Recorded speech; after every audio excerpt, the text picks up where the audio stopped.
এই রনু, ঘরে যা, ঘরে যা, তোকে বললাম না আজকে বাইরে থাকতে নেই।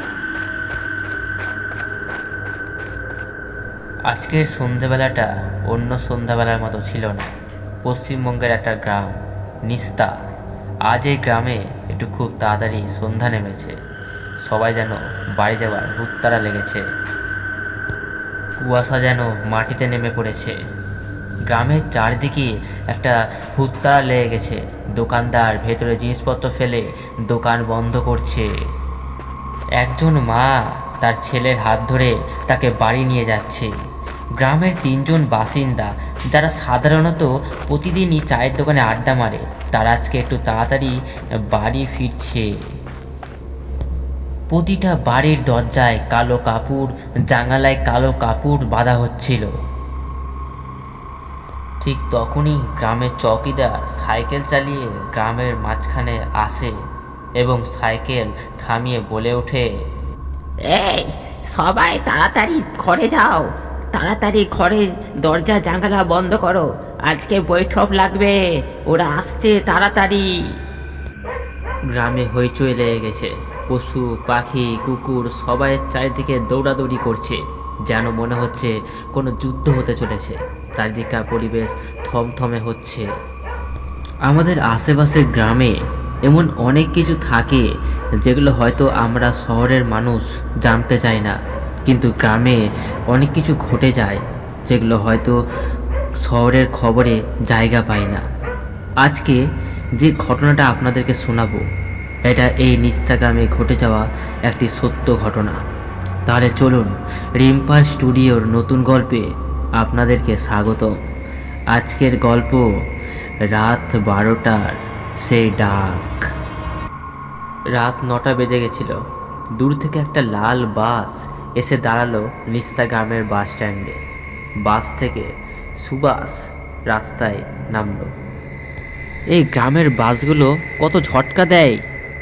সুভাষ গ্রামে এসেছিল ওর কাকার একটা কাগজে সই নেবার জন্য। তার জন্য ওকে এখানে আসতে হয়। ওর প্ল্যান একদম সিম্পল ছিল, রাত্রের বেলা আসো, সই করো, তারপর সে সই নিয়ে চলে যাও বাড়ি। গ্রামে ও আগেও ফিরেছে রাতে, কিন্তু আজকে যেরকম অন্ধকার গ্রাম আর জনশূন্য যে রাস্তায় ও হাঁটছে, এরকম ও আগে কখনো দেখেনি। চারিদিক এতটাই শান্ত ছিল, ও যে হাঁটছে সে হাঁটার আওয়াজ পর্যন্ত ওর কানে পৌঁছাচ্ছে, ঠিক যেন এক মায়াবী গ্রামে এসে পড়েছে। সুভাষ সামনে দেখে কে যেন একটা হেঁটে আসছে। কাছে আসতে দেখতে পায় সেই চৌকিদার হাতে লাঠি ও আরেক হাতে লাণ্ঠেন নিয়ে আছে। চৌকিদার সুভাষকে দেখে হঠাৎ বলে ওঠে, কে কে তুমি? আরে কাকা, আমি সুভাষ, গ্রামে ফিরে এসেছি। দেখো, তুমি কে সেটা আমার জেনে কোনো লাভ নেই। বাঁচতে চাইলে গ্রামে কারোর বাড়িতে এক্ষুনি লুকিয়ে পড়ো। কেন, কি হয়েছে একটু বলতে পারবেন আমাকে? বাবা, আজকে বৈঠক লাগবে। আজকে যে রাতের বেলা গ্রামে বেরাবে তার মৃত্যু নিশ্চিত। ওরা বেরাবে আজকে রাতে, ওরা আসছে, তোমাকে দেখলে ওরা তোমাকে ধরে নিয়ে যাবে। চৌকিদার আর কিছু বলল না, সেখান থেকে যেতে লাগলো।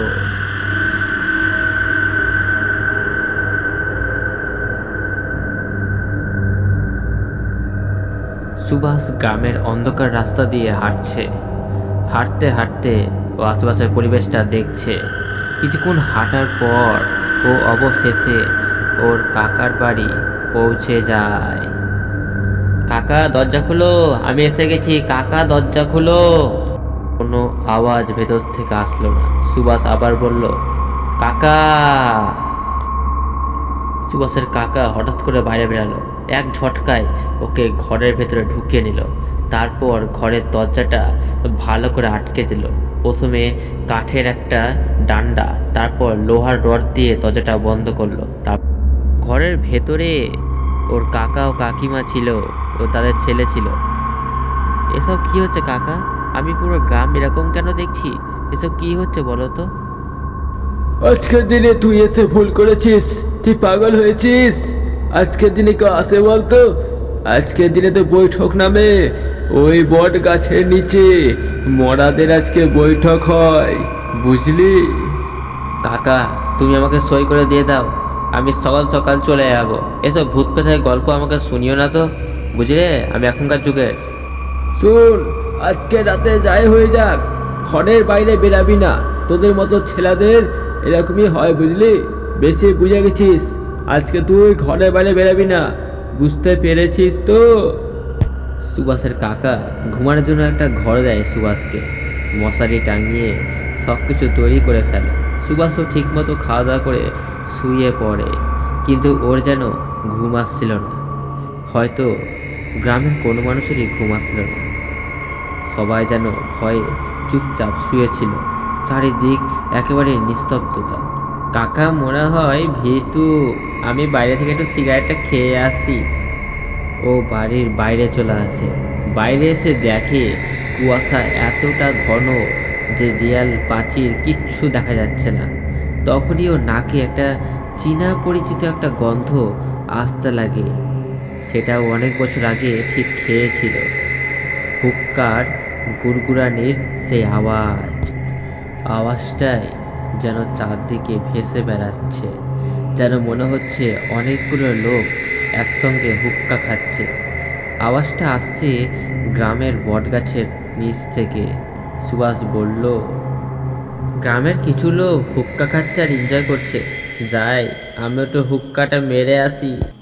সুভাষের কাকা সুভাষকে মানা করেছিল বাড়ির বাইরে বেরাতে, কিন্তু সুভাষ যেহেতু একজন বিজ্ঞানীর ছাত্র ছিল, তাইও এসব ভূত পেত কিচ্ছু মানত না। ও কুয়াশার মধ্যে হেঁটে হেঁটে বটগাছের দিকে যাচ্ছিল। বটগাছটা যেন একটা দানবের মতো লাগছিল কুয়াশায় রাতে। ও যত আগালো ও দেখতে পেল বটগাছের নিচেই 4টে লোক। ওদের গা থেকে নীল আলো আসছিল। ওদের গায়ে সাদা ধুতি ও সাদা পাঞ্জাবি পরেছিল। 5টা আসন ছিল, 4 জন বসেছিল, একটা আসন ফাঁকা ছিল।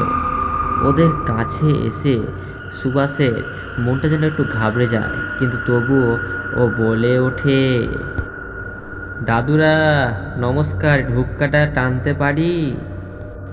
সুভাষের কথা শুনে 4 জন লোক ওর দিকে তাকায়। তারপর সুভাষের হাল খারাপ হয়ে যায়। ওরা 4 জন মানুষ ছিল না। ওরা 4 জন সুভাষের দিকে একবারে তাকিয়ে রয়েছে। ওদের চোখে কোনো মনি নেই, ওদের গা দিয়ে নীল আভা বেরাচ্ছে আর ভয়ঙ্করভাবে 4 জন হাসছে। কিন্তু সুভাষ চিনতে পারে প্রথম লোকটা গ্রামের প্রথম মোড়ল ছিল, দ্বিতীয় লোকটা পণ্ডিত ছিল যাকে ওর গ্রামের লোক ওর কথা শুনিয়েছিল। তৃতীয় লোকটাকে দেখে তো সুভাষের মাথা একেবারে পাগল হয়ে যায়, কারণ ওটার দাদু ছিল। সে দাদু ওকে ছোটবেলায় খাইয়েছিল, পড়েছিল, কিন্তু আজকে সে দাদুর মুখটা যেন এক ভয়ঙ্কর রূপে ধারণ করেছে।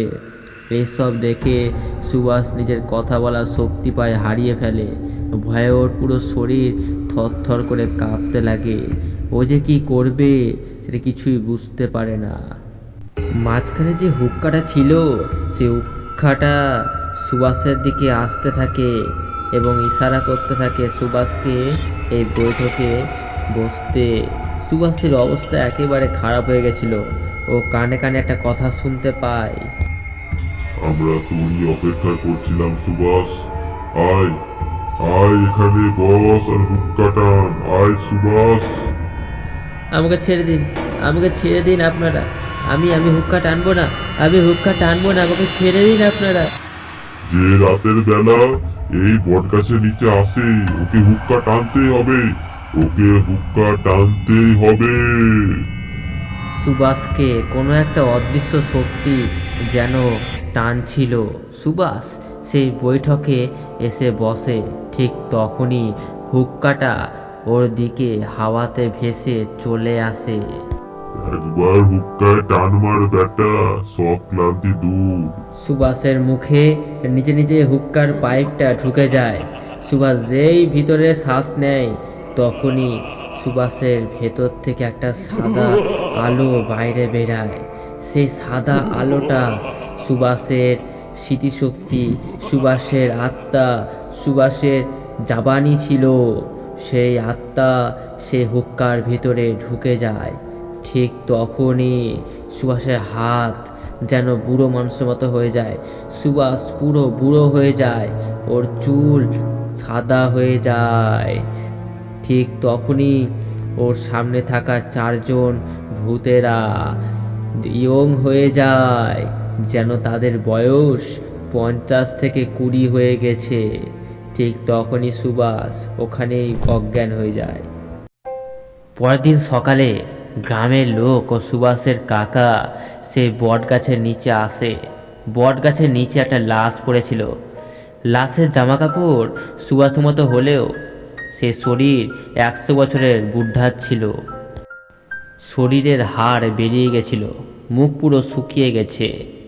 ঠিক তখনই নিস্তা গ্রামের বাস স্ট্যান্ডে 4 জন ইয়ং ছেলে দাঁড়িয়েছিল। ওরা ইয়ং হলেও ওদের জামাকাপড় পুরাতন যুগের ছিল। তখনই একটা বাস আসে। বাসে 4 জন ইয়ং ছেলে বসে পড়ে। তাদের মধ্যে একজন, যে কিনা সুভাষের দাদু ছিল, ও পেছন দিকে তাকায়। আর তখনই একটা কথাও বলে ওঠে, আমি মানা করেছিলাম না আসতে। বন্ধুরা, কখনো রাতের বেলা কোনো গ্রামে যেও না। আমারও বাড়ি গ্রামে।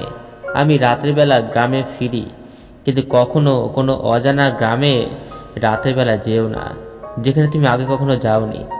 হয়তো এই গল্পের মতন সেই গ্রামেও হয়তো বৈঠক বসে রাত 12টায়। তাই তো বলছি, আমাদের গল্প দেখো আর নতুন কিছু শিখো। ভূতেদের থেকে বাঁচার জন্য কত উপায় আমরা বলবো তোমাকে।